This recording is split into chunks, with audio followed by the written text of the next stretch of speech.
Assalamualaikum warahmatullahi taala wabarakatuh. Selamat siang sahabat Bawaslu dimanapun Anda berada.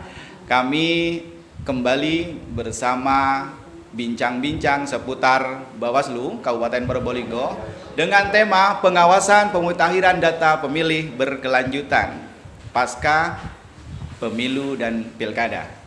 Di sini kami mengundang narasumber yang sudah berkompeten di dalam pemutahiran data dan juga merupakan penyelenggara pemilu, yaitu pimpinan Komisi Pemilihan Umum Kabupaten Probolinggo, Divisi Program dan Data.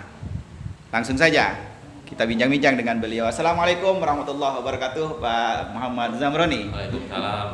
Apa kabar? Baik. Alhamdulillah. Masih olahraga ya, karena saya melihat di medsosnya ada status olahraganya gitu. Masih menjaga kebugaran. Alhamdulillah. Baik sahabat Bawaslu, terkait dengan tema pengawasan pemutahiran data pemilih berkelanjutan, tentu kami butuh ilmu yang banyak dari penyelenggara pemilu, dalam hal ini KPU Kabupaten Probolinggo. Dalam rangka mengawasi kita butuh referensi. Langsung saja kita akan menanyakan kepada beliau, kepada Bapak Muhammad Zamroni. Baik Bapak Zamroni, sebelumnya Bapak Zamroni kemarin pada masa pemilu, saya lihat rekamnya itu Pak Zamroni ini dari pelaksanaan pemilu hanya 16 hari jelang pelaksanaan pemilu dilantik. Itu suatu yang luar biasa. Harus langsung berlari bekerja, istilahnya berlari kencang ya. Bagaimana tanggapan Pak Zamroni dengan hal tersebut? Ya, jadi kami dilantik tanggal 1 April 2019 kemarin. Jadi 16 hari sebelum pelaksanaan pemilu 2019. Karena pemilu 2019 17 April. Ketika kami dilantik di Jakarta, kami pulang balik Probolinggo, kami sudah dihadapkan oleh sahabat kegiatan yang harus kami selesaikan. Tentunya yang harus kami lakukan pertama adalah menyelaraskan ritme kerja, karena sekretariat sudah ada dan sekretariat sudah tinggal menjalankan. Jadi kami dari sisi kebijakan juga harus menyelaraskan ritme. Dan alhamdulillah dengan persiapan yang sangat minim, tentu kami karena kami baru, kami bisa menuntaskan pelaksanaan pemilu 2019 itu dengan sukses. Ya, alhamdulillah. Berarti sebelum itu Mas Zamroni ini punya kegiatan yang lain ya, karena ketika sudah masuk di KPU langsung bisa menyesuaikan. Apa kira-kira kegiatan yang sebelum menjadi komisioner KPU? Oh iya, sebelum di KPU saya punya pengalaman di kepemiluan sebelumnya. Tahun 2009 saya sudah di PPK. 2009 kemudian juga 2019 juga di PPK. Dan kebetulan juga profesi saya, background saya memang pendidik. Jadi saya salah satu staf pengajar di Universitas Pancamarga Probolinggo di Fakultas Sastra Inggris, yang bisa membuat saya mampu beradaptasi dengan teman-teman yang kemarin dari 5 komisioner. Ada beberapa 3 orang yang backgroundnya memang akademisi, dan cukup enak ketika kami sudah bisa berkomunikasi, menyelaraskan pola kerja kami.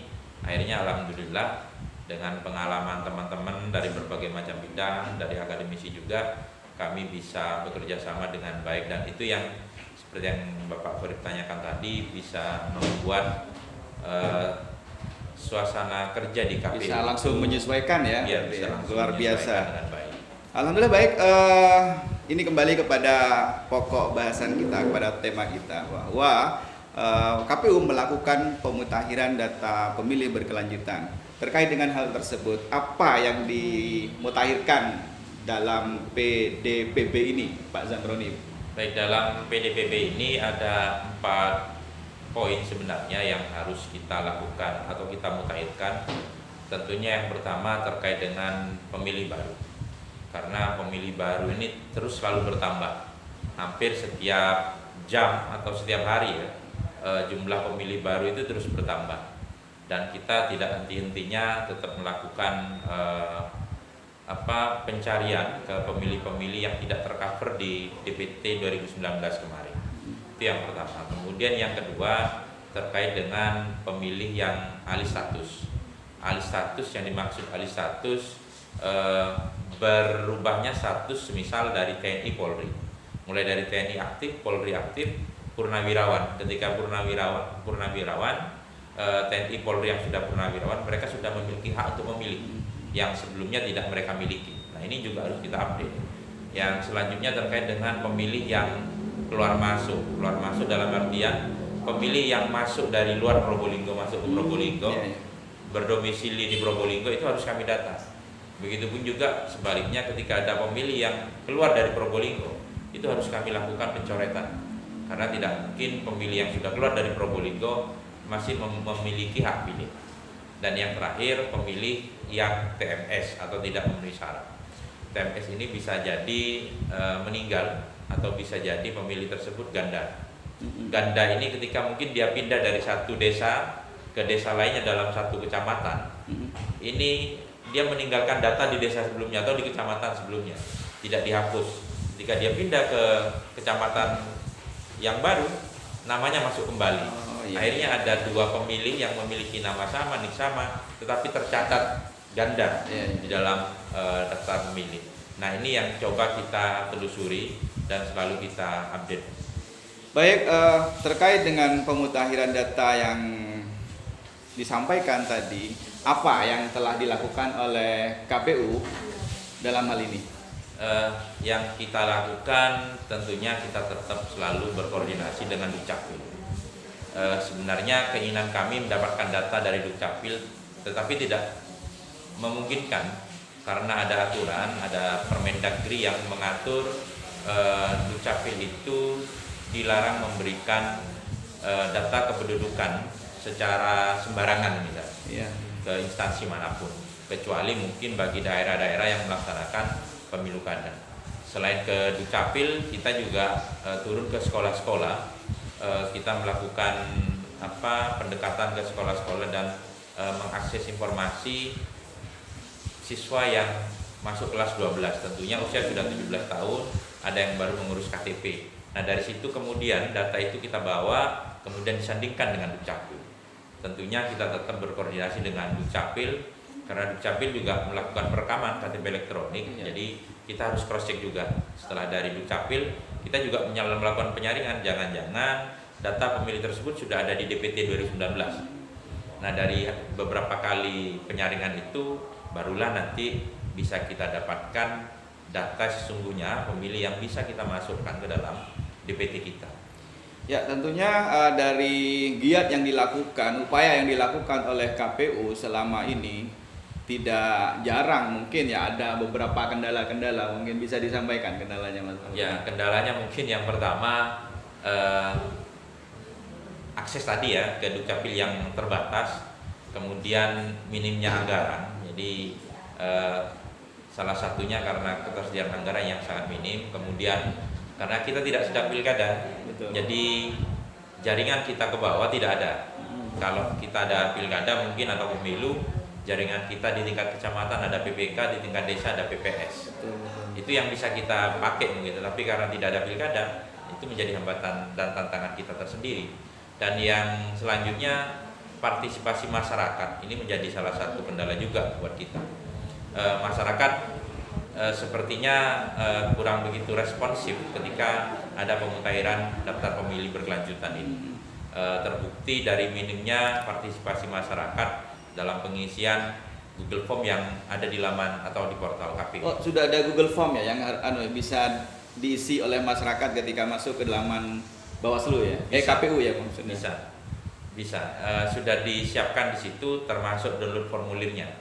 Bahkan kalaupun itu tidak bisa dilakukan, masyarakat terutama pemilih pemula yang milenial ini bisa datang langsung ke KPU untuk melakukan updating data dan memperbarui kalau dia sudah bisa menjadi pemilih pada pemilu berikutnya.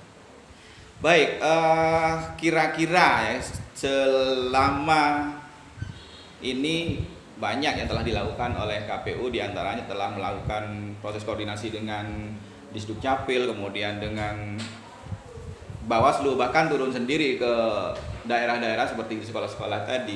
Kemudian juga ada yang menarik ini adalah laman atau isian form yang disediakan oleh KPU ini menarik untuk disosialisasikan. Harapan daripada KPU sendiri terkait dengan suksesnya pemutakhiran data pemilih berkelanjutan ini, Pak Zamroni.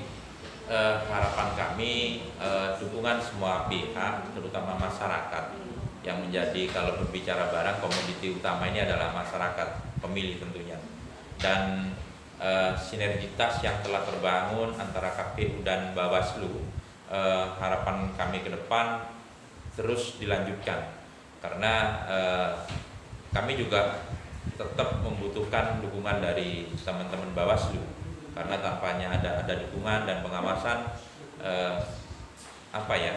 mungkin kami belum mau mengarahkan supaya terarah dan lain sebagainya. Ini memang sangat penting. Jadi harapan kami ke depan untuk tidak bosan-bosannya kami datang ke Bawaslu, dan begitu pun juga sebaliknya untuk tetap melakukan koordinasi dalam mensukseskan pemutakhiran data pemilih berkelanjutan. Oke, siap Mas Zamroni, terima kasih atas kehadirannya jenengan di bincang-bincang seputar Bawaslu Kabupaten Probolinggo. Terima kasih, sehat selalu. Luar biasa, mantap, selalu berkoordinasi. Baik sahabat Bawaslu dimanapun Anda berada, pemutakhiran data pemilih berkelanjutan memang bukan hanya menjadi tugas daripada KPU dan bukan juga diawasi oleh Bawaslu, tetapi menjadi tugas kita semua dan kita bersama sebagai masyarakat yang peduli akan demokrasi tegak dan berintegritas. Kepada masyarakat milenial, mari bersama-sama datang ke laman website KPU, silahkan cek dan isi data-data ketika Anda sudah memenuhi syarat sebagai pemilih. Inilah bincang-bincang kami bersama dengan narasumber dari KPU. Insya Allah akan hadir kembali pada bincang-bincang seputar Bawaslu berikutnya. Jangan lupa like dan subscribe pada channel YouTube kami. Wallahul muwaffiq ila aqwamit thoriq. Wassalamualaikum warahmatullahi wabarakatuh.